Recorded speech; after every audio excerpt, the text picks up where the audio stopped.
Before we get back to the episode, if you're listening on Spotify, please take a moment to tap 5 stars.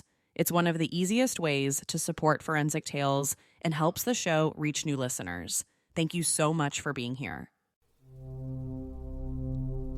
The residents of a small lake town in the state of Washington could have never prepared themselves for what happened in early 1999. A string of crimes that almost seemed more fiction than reality.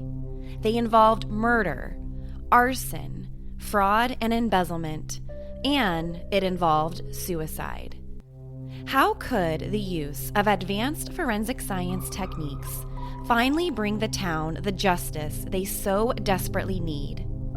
This week on Forensic Tales, we cover the serial killer.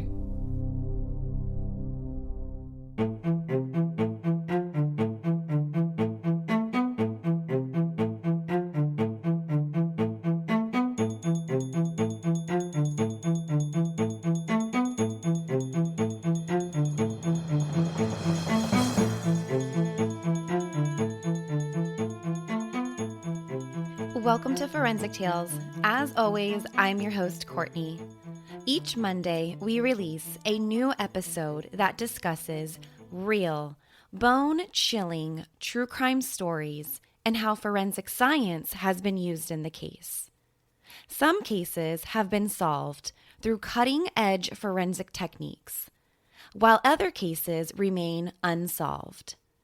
If you love the show, make sure you leave us a rating with a review. This will greatly help me out. And if you want access to bonus content and be one of the first to listen to new weekly episodes of the show, head over to our Patreon page, patreon.com/Forensic Tales. This is also where you can go to simply support my show. Every little bit helps. Now, let's get to this week's episode. Hi, Forensic Tales listeners, and happy Memorial Day. Our story this week involves not only murder and forensic science, but it also involves arson. It has fraud and embezzlement, and it even has suicide. And it takes place in a town called Newman Lake, Washington, which is a place just about 20 miles from the city of Spokane. Newman Lake is an unincorporated part of Washington that's pretty much trees on top of trees. And one of its residents, Robert, or Bob Wood, who was 42 years old at the time, and his 2 children, 16-year-old Teresa Wood and 11-year-old Christopher Wood, moved to Newman Lake right after Bob became divorced from his second wife. And at the time, Bob gained custody of both children, and they all settled in to Newman Lake as a new family of 3. In early 1999, Bob Wood worked in the real estate business there in Washington at a company called Crown West Realty. And he was making some pretty decent money there. His reported salary was well over $100,000. I mean, that's a pretty decent paycheck here in 2020. So I would imagine that over $100,000 a year back in the late 90s was a pretty darn good salary. And I would certainly be pretty happy with that kind of salary. And Bob Wood built a pretty nice home and life for himself and his 2 young children. He purchased the home in Newman Lake for around $80,000. He purchased a trampoline for the backyards for the kids to play on. He put in a new garage, and he even put a nice new jacuzzi right there in his master bedroom. On February 9th, 1999, 16-year-old Teresa Wood, Bob's older daughter, headed out of the house a little after 8 o'clock in the morning for school. Because she's in high school, she's usually the first one out of the house in the morning, and she usually leaves well before her dad, Bob, leaves the house for work. And her younger brother heads out of the house for middle school. So once Teresa leaves the house, Bob also leaves for work around 8:20 a.m. that morning. which leaves 11-year-old Christopher alone in the house. Now, I don't know if it's exactly wise to leave just an 11-year-old behind alone before school. Maybe it's only for just a few minutes each morning, but hey, I am not a parent yet, so I guess I cannot be the judge of any parenting styles here. So Christopher stays behind in the home alone. He finishes up his breakfast, and then it's time for him to leave the house and head to school himself. So Bob Wood goes to work around 8:20 a.m. His son Christopher leaves the house a few minutes after that. But then, around 8:30 a.m., a neighbor of Bob's sees thick black smoke coming from the middle part of the house and quickly calls 911. The neighbors have no idea who is inside the house, but what they know for sure is that the house is completely engulfed in flames. Newman Lake firefighters are able to put the fire out, but not before the fire did some pretty extensive damage on the house. The whole middle section of the house was practically burnt down to the ground. And neighbors knew that Bob left the house to go check on some property up north of Spokane that morning, and that Bob's older daughter, Teresa, had already left for high school. The neighbors told firefighters that they weren't sure that if Bob's younger son, Christopher, had left the house yet or not. The neighbor starts frantically calling Bob, trying to get a hold of him on his cell phone. But he can't seem to get in touch with him. And after calling Bob on his cell phone for about an hour, Bob finally picks up the phone and says that he's about 40 minutes away from the house and that he's on his way. He shows up at the house about 2 hours later, around 10:30 a.m., and he tells police that he's concerned that his son Christopher has had problems in the past of playing with matches, and that it's possible that his son may have started the fire right there inside the house. And maybe he ran off because he was scared.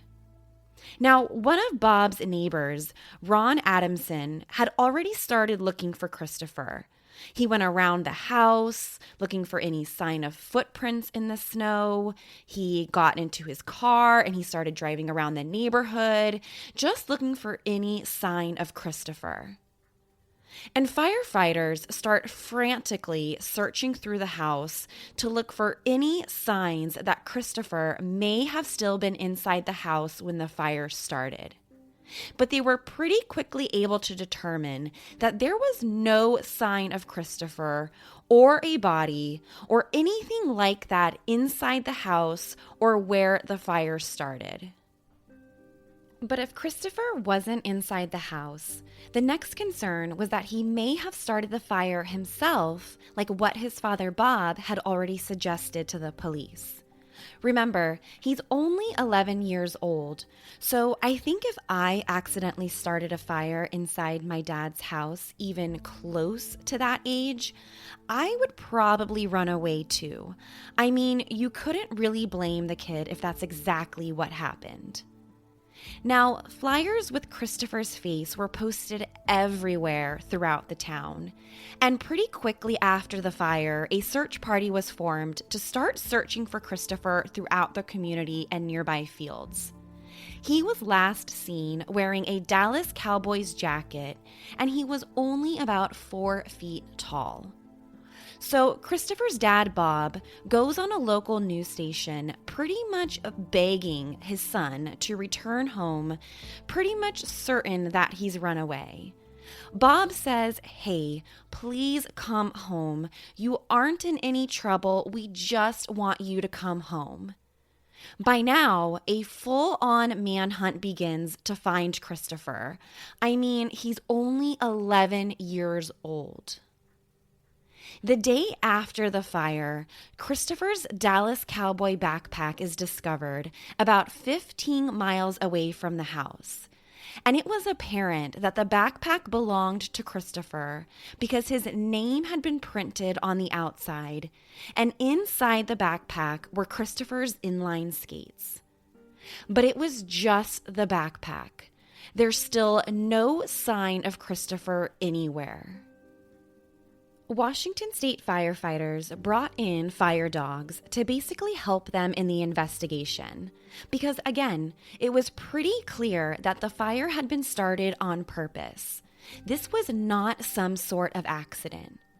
So the fire dogs are called in, they sniff around the house a little bit, but they don't really find anything valuable in the investigation. All they really know by this point is that the fire originated inside of the family room, likely on one of the couches, which again, all points to arson. By the next morning, people are still searching for missing Christopher. He hasn't been heard or seen by anyone in over 48 hours, which is increasingly concerning for the police and Christopher's family because he is just so young. On that second day, Bob Wood receives the phone call that no parent wants to ever receive. Bob learns that a snowplower has discovered Christopher's body about 50 miles away in a pile of snow. When police arrive at Christopher's body, it appears that he was likely killed somewhere else and that his body was dumped there. And that's because police don't find anything around the body, and they can tell that the snow around him isn't disturbed at all. It doesn't look like there was a fight or a struggle. So now, the police don't just have a case of arson on their hands. Now they have an arson and a homicide to investigate. Christopher's autopsy revealed ligature marks around his neck, and the medical examiner concluded that the likely cause of death was strangulation. Now, it's pretty hard to imagine or even comprehend a little 11-year-old boy being strangled to death. But what was also important about the autopsy was that there weren't any signs that Christopher had started the fire at his dad's house. There wasn't any smoke or soot on his hands or his clothes. He didn't have any smoke inside of his lungs, nothing. And what was also strange was that Christopher's shoes were on the wrong foot. Like the left shoe was on the right and vice versa. Not something that you would expect to see for a kid who ran off after starting a house fire. He also had what looked like vomit all over himself. Now, with the understanding that Christopher didn't start the fire at his dad's house, and the medical examiner ruled his death a homicide, the question became, who started the fire? And now, who killed Christopher? Was it the same person? Was it two different people? Are they related? Are they not? Police needed to find out the answers to so many unanswered questions. Washington police originally thought that this might be the crime of a sex offender, largely because Christopher was so young, only 11 years old. And this is a type of crime that we see from sex offenders who target young children. And the police found out pretty quickly that there were a handful of known sex offenders who lived right there in Christopher's neighborhood. But Christopher's autopsy didn't reveal any evidence that he had been sexually assaulted either before or after his death.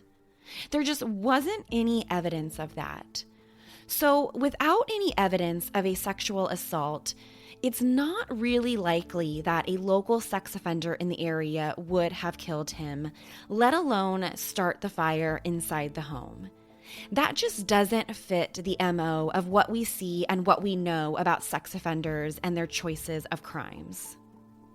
So, with the idea that a sex offender likely wasn't responsible for Christopher's death, Police then turn to his older sister Teresa and father Bob to basically try and get any additional information that might help them find their killer. And according to Teresa, she was the first one out of the family house that morning. That was the normal routine for the family, was that she left the house the earliest to get to high school. And Bob said pretty much the same thing, that Teresa went to school early and that he left the house around 8:20 in the morning to get to work, leaving Christopher behind to finish his breakfast. And neighbors of Bob reported to police that no one remembers seeing Christopher at any point that morning. Police have a couple more questions for Bob. And the first question that raised a couple eyebrows in the investigation was the fact that it took Bob almost 2 hours after getting the phone call about the fire to come back home. I mean, if someone called and told me that my house was on fire, I think I would probably get home faster than the person could even tell me what was happening on the phone. So when you tell me that it took him 2 hours to get home, of course that warrants a few follow-up questions. When the police start looking a little closer into Bob Wood's life, they find out that things weren't exactly as they may appear. For one, remember the $100,000 a year job in real estate he had? Well, when police looked into Bob's finances, they found out that even with a decent salary like that, Bob had a habit of spending well beyond his means. He was in a lot of personal debt. He was spending way more every month than what his salary would allow. And in fact, he was spending all kinds of money on antique and vintage cars. He just had a lot of expensive hobbies and interests. Reports indicate that around the time of the fire and Christopher's death, Bob Wood owed around $125,000. But when police dig a little deeper, maybe even more troubling than the debt, was the fact that Bob had actually been fired from his real estate job just a few weeks before the fire and Christopher's murder. When police speak with Bob's former employer, they learn that Bob was actually fired from the company in January after it was discovered that he was embezzling money. And not just a little amount of money. He was being accused of embezzling $100,000 from the company. And when the police interviewed a couple of Bob's coworkers, they claim that in addition to the money, Bob was also stealing all kinds of things from the company, including gas, equipment, and building materials that were owned by the company. Bob's coworkers also claimed that he was using company money to make repairs on his own personal cars. Police also learned that Bob Wood had also taken out 3 life insurance policies on his son Christopher. Bob had originally opened a policy on Christopher for $10,000 just to cover costs of burial services in the event of his death. And Bob's Wood ex-wife, Jolyn Wood, had purchased $50,000 policy on all 4 of her kids, including Christopher. According to Bob's ex-wife, the policies were purchased as more of an investment than anything else. Now, to be completely honest, at first, when I heard about all of these different life insurance policies on these children, I didn't really understand why a parent would do that. But while researching this case, I found out that it's actually pretty common for parents to purchase life insurance on their kids. And one study I found suggests that 1 in 5 policies in the United States are actually for kids under the age of 18. So I guess it's not as uncommon as I originally thought. But shortly after Bob's ex purchased the $10,000 life insurance policy, she wasn't able to keep up with the premium payments. So Bob took over the policy and he became the sole beneficiary to Christopher's policy.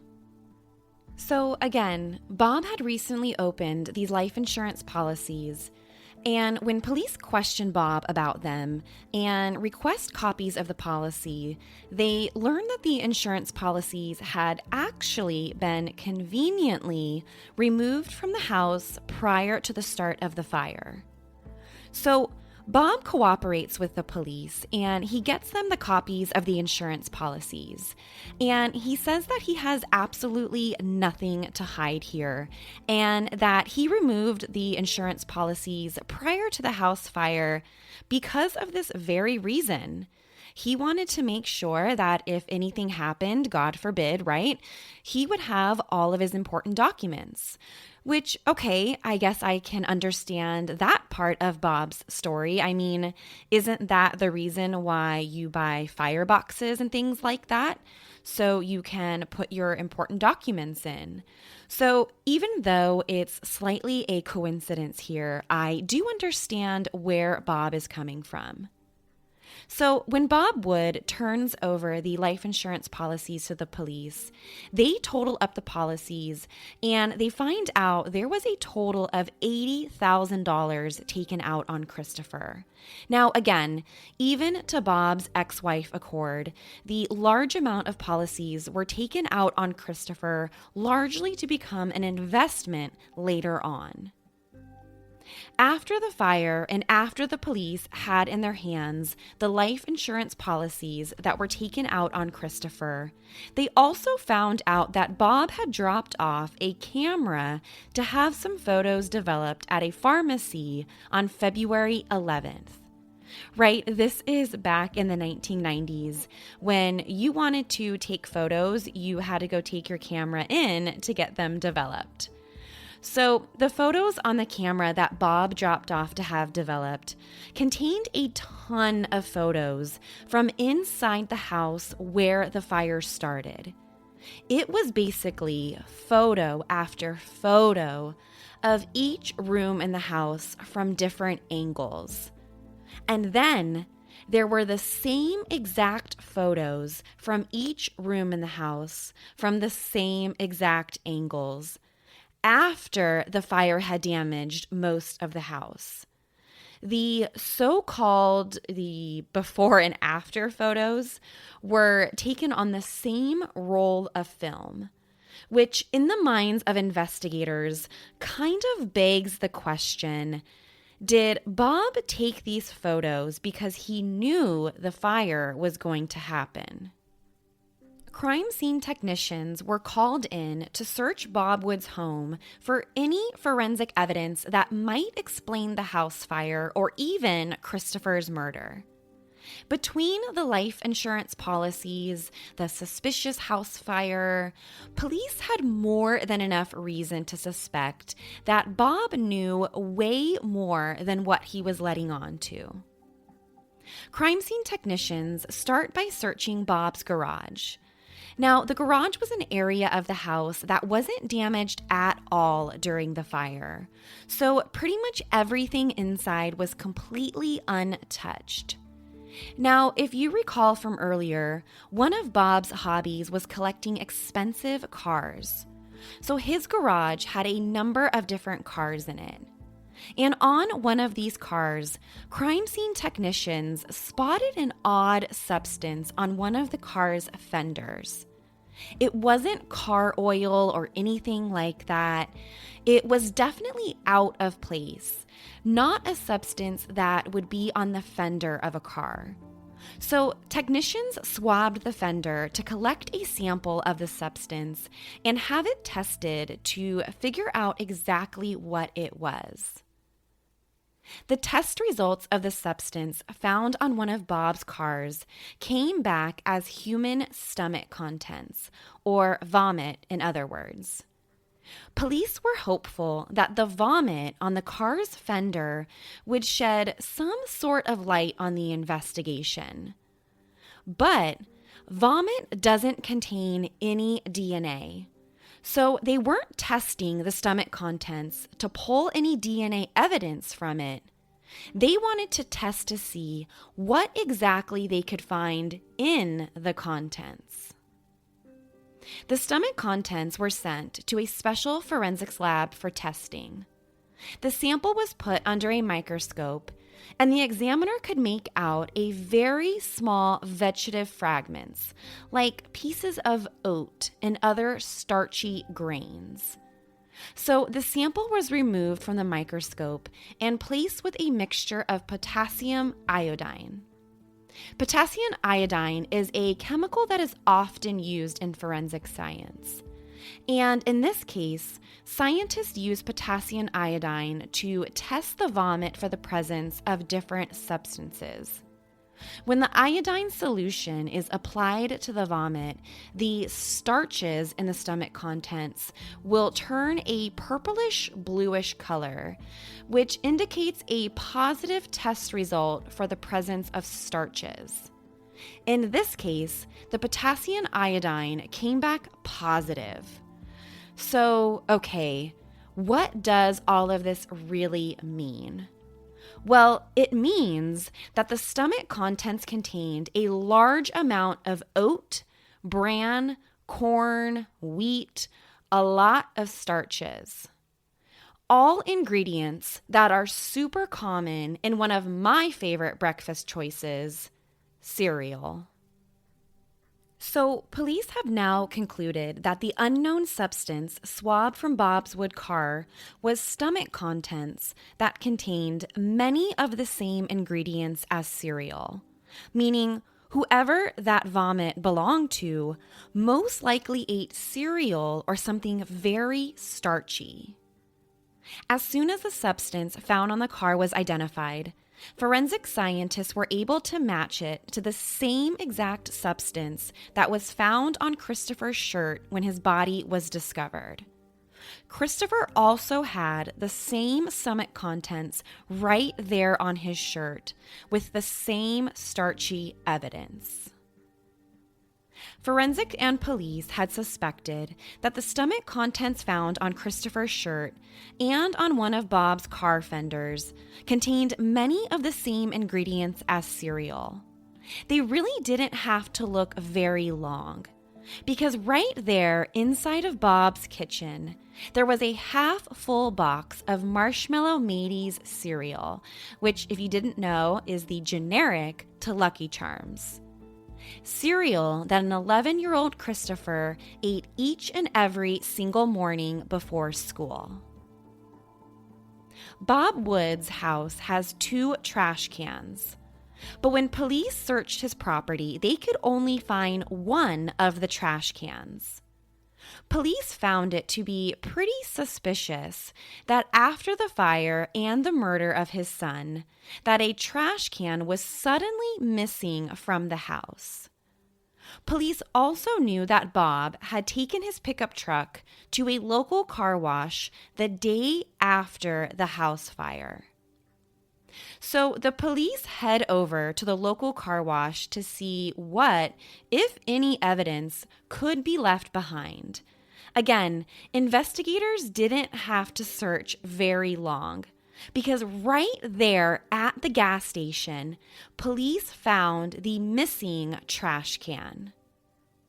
But did the trash can belong to Bob?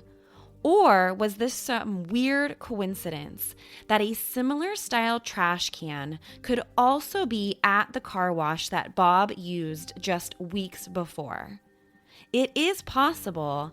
I'm sure many people in the neighborhood had very similar looking trash cans. The trash can found at the car wash was sent to the forensic lab for testing, just to see if they could identify the trash can as belonging to Bob Wood or someone else. Forensic scientists use a technique in which they scraped pieces of paint from the top of the trash can to then analyze the paint chips.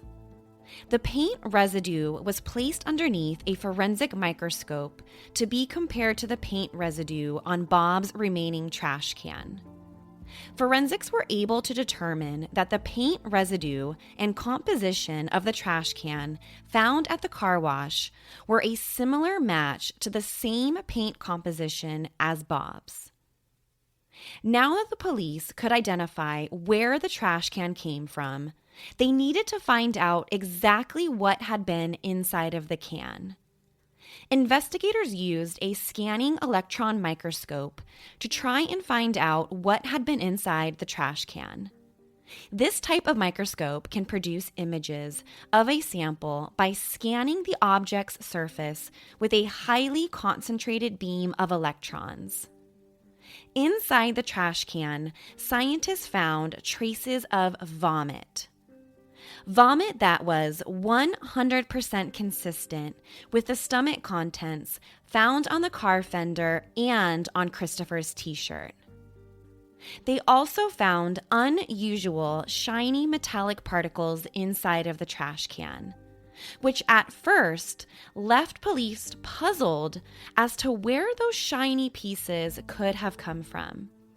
But then they remember Christopher's backpack that had been the same exact shiny metallic pieces on it.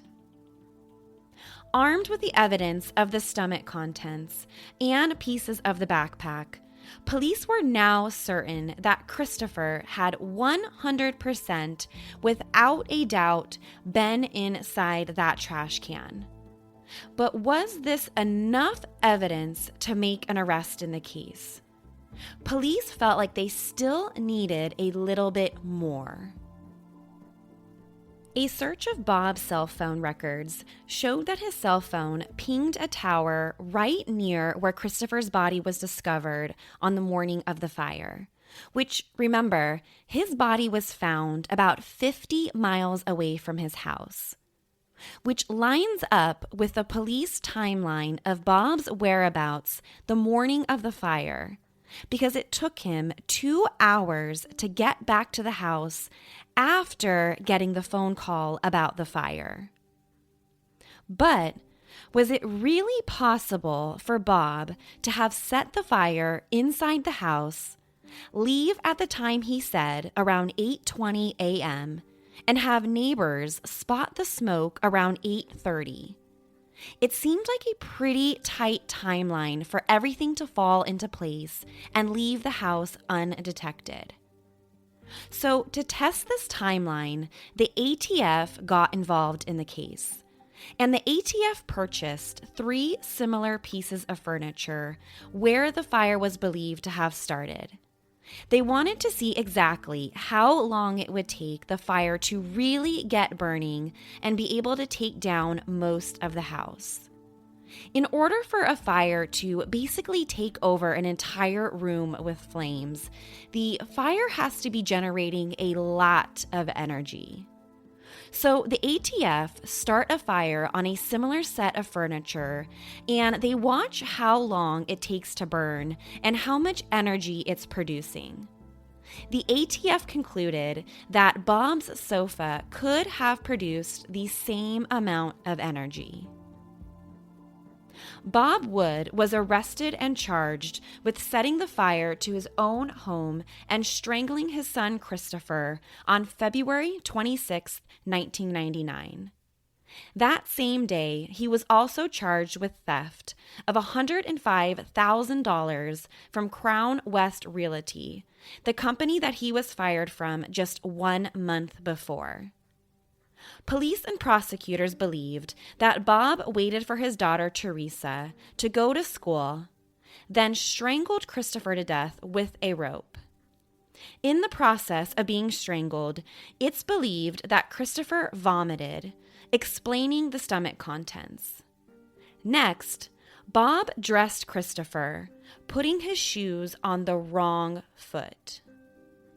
He carried Christopher to his pickup truck, where he brushed against the sports car, leaving the stomach contents right there on the car's fender.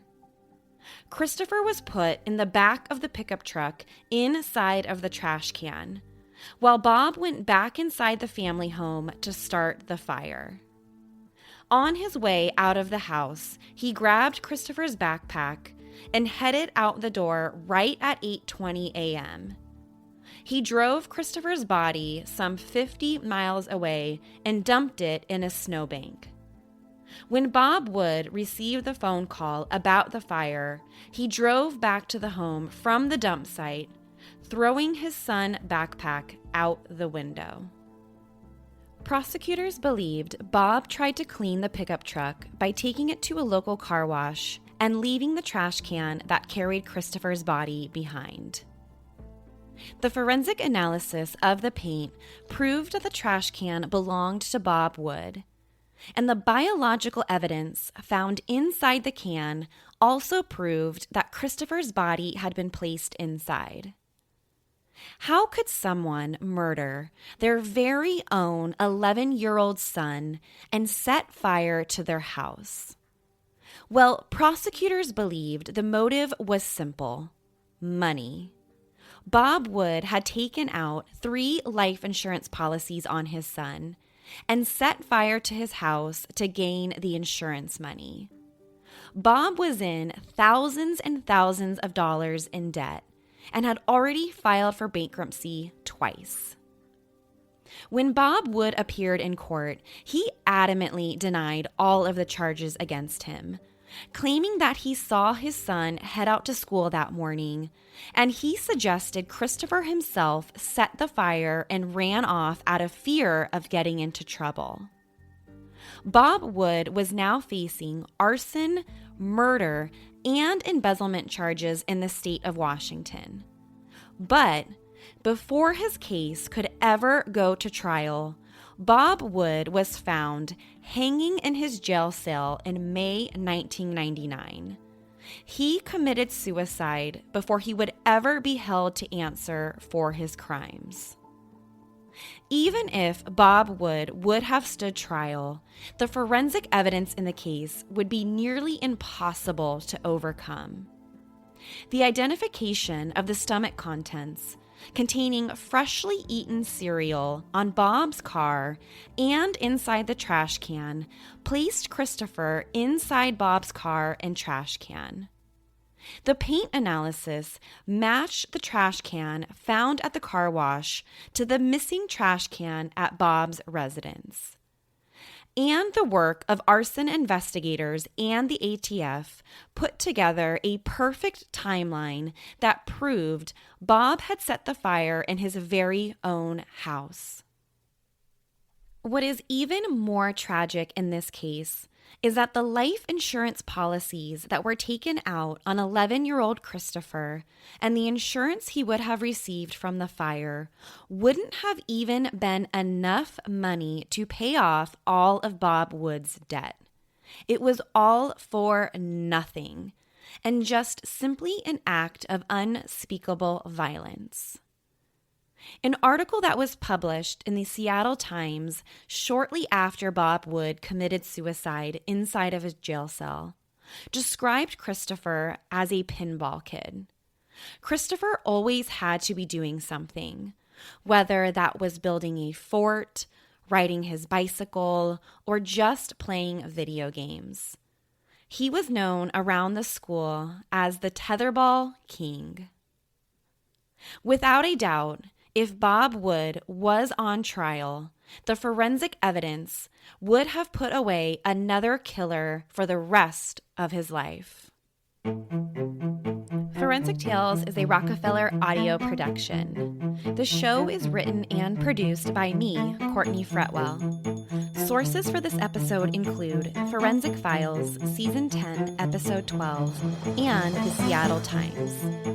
For a small monthly contribution, you can get access to bonus content and be one of the first to listen to new weekly episodes. Or if you simply just want to support my show, please visit our Patreon page at patreon.com/forensictales. Don't forget to subscribe to the show on Apple Podcasts or wherever you get your podcasts. Leaving us a rating with a review greatly helps support the show. Forensic Tales is a podcast made possible by our Patreon producers, Tony Areola and Nicole Leasing. If you'd like to become a producer of the show, head over to our Patreon page or email me directly at Courtney@forensictales.com to find out how you can become involved. Please join me next week. We release a new episode every Monday. Until then, remember, not all stories have happy endings.